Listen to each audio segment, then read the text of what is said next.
야고보서 말씀 계속해서 다루고 있습니다. 여러분, 말씀은 우리 신앙의 가장 중요한 것이에요. 그 말씀을 따라서 우리의 신앙이 형성되고 또 유지되고 또 성장되어야 되는 줄 믿습니다.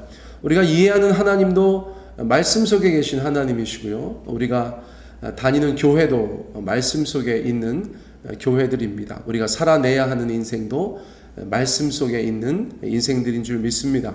여러분, 성경은 그만큼 저희 가운데 중요한 것입니다. 우리 말씀을 나눈다고 할 때 그냥 이렇게 한 귀로 듣고 한 귀로 흘리지 마시고 설교자로서는 저의 삶이고 저의 사역입니다. 이것을 더욱더 마음에 담아두시고 삶 가운데 그렇게 순종하시고 적용하신다면 우리 하나님도 기뻐하시고 또 저에게도 큰 위로와 격려가 될 줄 믿습니다. 한국말 성경이 기본적으로 단락 구분을 제공하고 있지만 완전히 정확하진 않고 또 완벽하지 않습니다. 자, 그러므로 우리가 어떤 편집되지 않은 성경 구절을 읽다가 이 내용이 그 내용인지 주제가 변화되었는지 그런 것에 대해서 잘 파악하기 어려울 때가 있습니다. 자, 지난 금요일에 다루었던 주제와 이제 다른 주제로 넘어가기 때문에 제가 말씀을 드리는 것이에요. 그리고 오늘 4장 4절 6절이 또 다른 작은 단락으로 그렇게 이해되고 있습니다. 자, 오늘 본문은 교회와 성도가 세상과 벗하지 않고 하나님만 섬길 것을 그렇게 우리 가운데 말씀해 주고 있습니다. 자, 4절 말씀 함께 보세요. 자, 4절 말씀. 가늠한 여인들아, 세상과 벗된 것이 하나님과 원수됨을 알지 못하느냐. 그런즉 누구든지 세상과 벗이 되고자 하는 자는 스스로 하나님과 원수되는 것이니라. 자, 무엇인지 몰라도 우리의 어떤 행위가 하나님과 원수되는 행위가 있다는 거예요. 그러면 이런 것은 우리의 삶 가운데서 아주 제거해버려야 하나님과 깊은 교제, 하나님과 온전한 관계를 유지할 수가 있겠죠. 자, 성도가 성경을 읽다가 하나님과 원수되는 일이 있다는데 그런가? 이 정도 생각하시면 그것은 문제가 있는 것입니다. 자, 하나님과 원수되는 삶이 무엇인가? 그것을 알고 우리의 삶 가운데서 배제하는 그런 성도가 되어야겠습니다. 자, 오늘 어떤 사람들을 가늠한 여인들아 이렇게 부르고 있어요. 자, 그러면 이제 남자분들은 나는 아닌가 보다 이렇게 생각하실 수 있는데 이것은 그런 것이 아닙니다. 자, 성경은 하나님이 아닌 다른 것을 하나님의 백성 또 하나님의 아들 딸들이 섬길 때 뭐라고 표현합니까? 그렇죠. 우상숭배라고 하죠. 근데 그 우상숭배를 영적인 간음이라고 하는 것이에요. 자, 우상숭배는 말 그대로 어떤 이렇게 아이돌이 있어서 그거한테 복빌고 절하고 그런 것만 말하는 것이 아니고 현대사회에서는 굉장히 교묘하다고 누누이 말씀드렸습니다. 어떤 사람은 자기가 아는 이념이나 철학이나 사상이 우상이 될 수도 있고 어떤 사람은 돈이 우상이 될 수도 있고 또 어떤 사람은 남편이나 아내가 우상될 수도 있고 또 자식이나 부모가 우상될 수도 있고 또 다른 신앙이 우상될 수도 있고 자, 우상은 천사로 가장하고 있습니다. 온갖 교묘한 것들로 가장하고 하나님의 백성들한테 하나님의 자리를 대신하게 하는 것이에요. 자, 하나님은 정말 사랑하시는 자녀라면 그 우상을 박살내십니다. 그래서 우리가 때로는 힘들고 어려워하는 면이 있어요.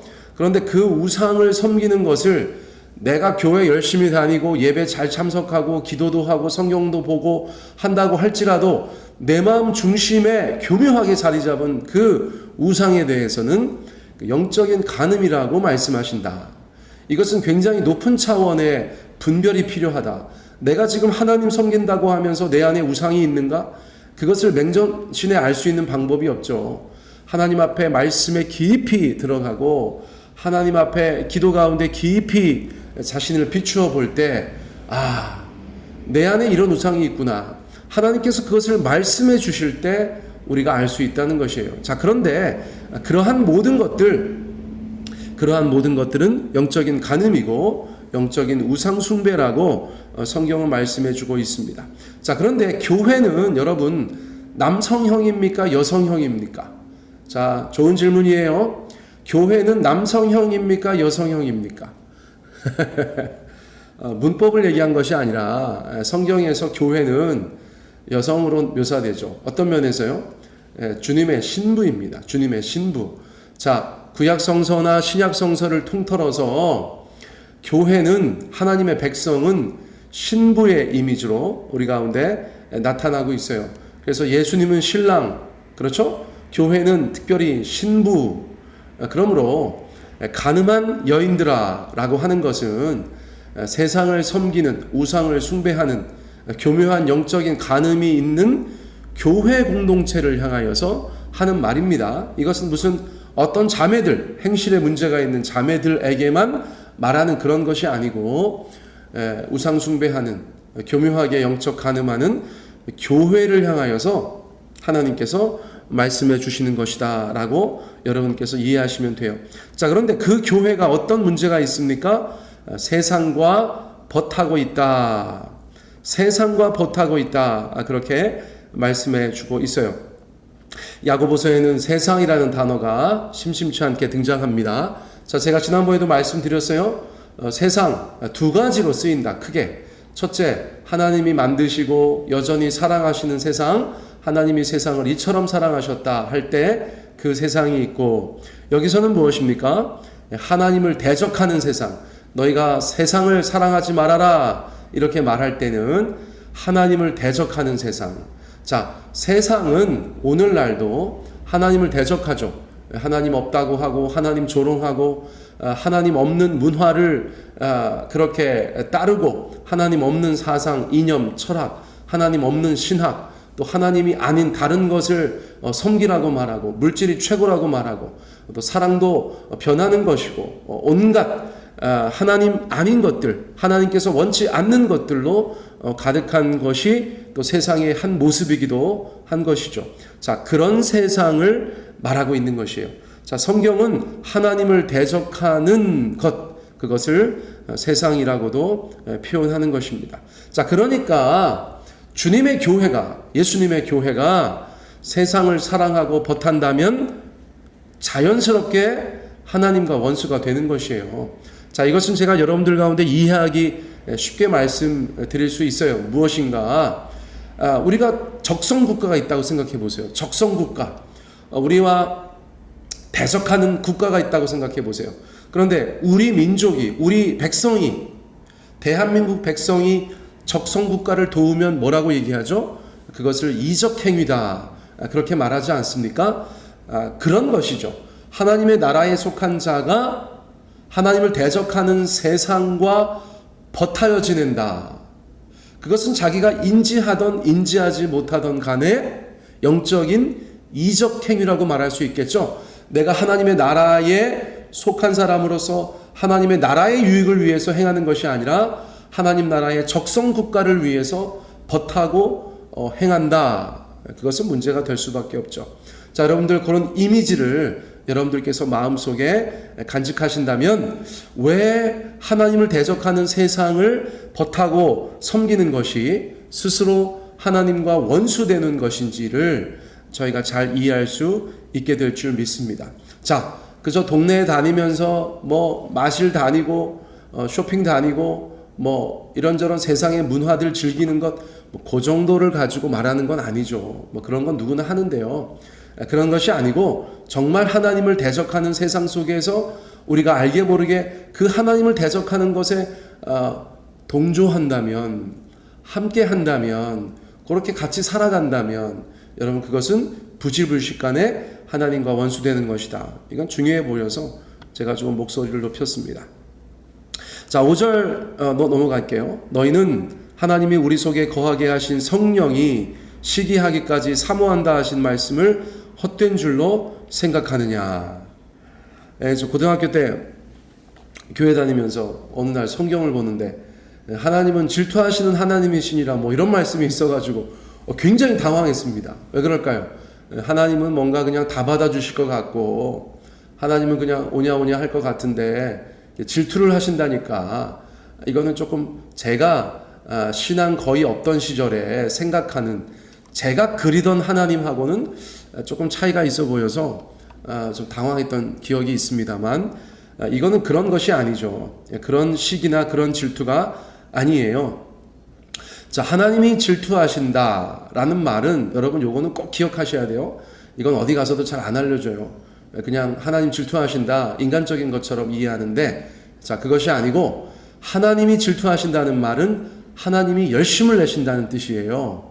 자, 우리가 보통 신약 성서에서 열심당이라고 있잖아요. 열심당. 그렇죠. 그 열심당이 젤롯 땅이에요. 젤롯 땅. 그게 이제 질투당입니다. 시기당이고. 그런데 우리가 질투당, 시기당이라고 번역하지 않죠.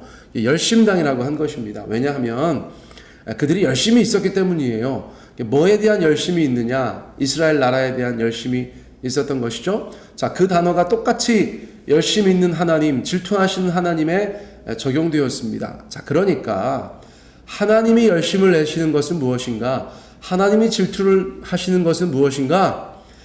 하나님과 하나님의 백성이 언약을 맺은 것에 대해서 열심을 내신다는 거예요. 하나님이 질투하신다는 것은 그 언약에 대해서 열심을 갖고 계시다는 뜻이에요. 자, 그러니까 하나님의 백성이 그 언약을 성실히 이행하지 않을 때 하나님은 열심을 내셔서 그 언약 그대로, 그 계약, 영적인 계약 관계 그대로 백성들 가운데 행하시는데 어떻게 행하시는가? 열심으로 행하신다는 거예요.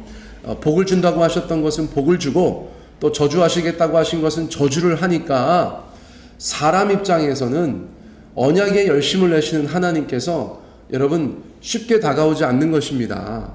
자, 무슨 말씀인지 아시겠어요? 하나님은 무엇에 열심을 내시는가? 하나님과 우리의 관계에 열심을 내시는데 그 관계에 열심을 내시는 근거는 무엇인가? 바로 하나님의 말씀이다. 언약의 그 하나하나의 내용이다. 그것을 성경이 우리 가운데 말씀해 주고 있어요. 자, 그러니까 하나님이 우리를 사랑하심은 하나님의 말씀에 따른 열심의 행위라고 저희가 이해할 수가 있습니다. 아주 어려운 얘기 했는데요. 그러므로 하나님의 백성들이 하나님과 약속한 사랑의 관계를 떠나서 그 언약을 떠나서 그 말씀과 계약을 떠나서 세상을 사랑하고 세상을 버탈 때 하나님은 어떻게 하십니까? 열심을 내시는 거예요. 자, 우리가 뭐라고 옛날에 언약했었지? 우리 사랑하는 아들, 사랑하는 딸, 내 백성이 이 언약에 어긋나네? 그러면 내가 그 언약대로 가서 열심을 내야지.